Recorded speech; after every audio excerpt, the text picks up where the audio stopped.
আমাদের এলাকায় এক মসজিদে ইমাম সাহেব রাখছে। তো ইমাম সাহেবরা তো দেশের মানুষের বাড়ি বাড়ি খায়। তো খাইতে গিয়া এক মুসল্লির মেয়েরে পছন্দ হয়েছে।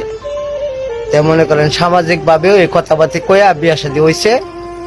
তো মোল্লার আবার আর কি শারীরিক দুর্বলতা আছিল।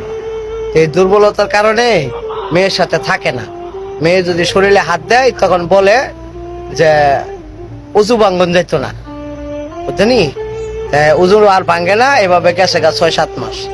মেয়ে চিন্তা করে ৬-৭ মাস ধরে সে যত উজুই ভাঙে না, তার ঘর সংসার করে আমার কোনো ফায়দা নেই।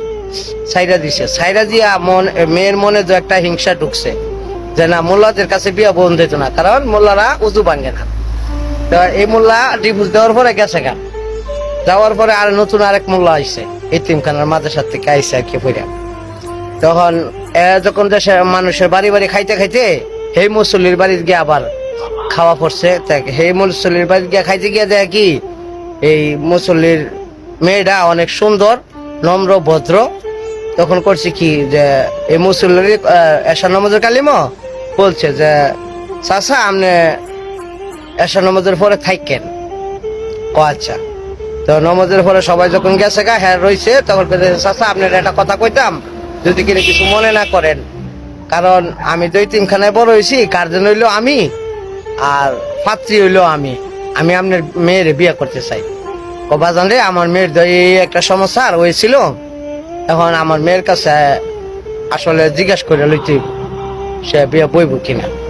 আমার মেয়ের একটা মতামত আছে। আচ্ছা ঠিক আছে, সমস্যা নেই, আমি যাই না জানাই। করছে কি বাড়িতে গিয়া ওই মেয়ের জিজ্ঞাসা করছে, মেয়ের মারে জিজ্ঞাসা কর যে নতুন যে মোল্লা আইছে এর কাছে বিয়ে শাদী হইব। যে মহিলারে মোল্লার কথা কইছে, কয় না আমি মোল্লার কাছে বিয়ে বইতাম না, তুই আমার রিস্কওয়ালার কাছে বিয়া দি, কিন্তু মোল্লার কাছে বইতাম না। তখন গিয়া এটা আবার মোল্লার কাছে কইছে যে বাজান আমার মেয়ের আপনার পছন্দ না। চাচা পছন্দ না কেন, এটার কারণটা কি, এটা কইতে পারবেন? বাবা আমি কই যেতাম না। তাহলে আমার 2 মিনিট কথা কোয়ার লাগে একটা সুযোগ দেন। আচ্ছা তাহলে তুমি কালকা খাইবার টাইমে কথা কয়ে নি। খাওয়ার টাইমে মেয়ের জিজ্ঞেস কি আফা সমস্যা কি আপনার, মোল্লার প্রতি আপনার এই রাগ কেড়ে? ও মোল্লারা উজু ভাঙে না, এর জন্য আমি মোল্লাদের কাছে বিয়া বইতাম না। দূর কথা কইলেন, আমি মূল্য হইছি মনে করেন উজু ভাঙমু আবার উজু করমু।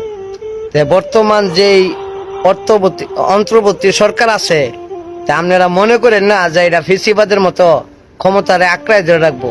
হ্যার কামই দেশে শান্তি ফিরে আনা আর শান্তি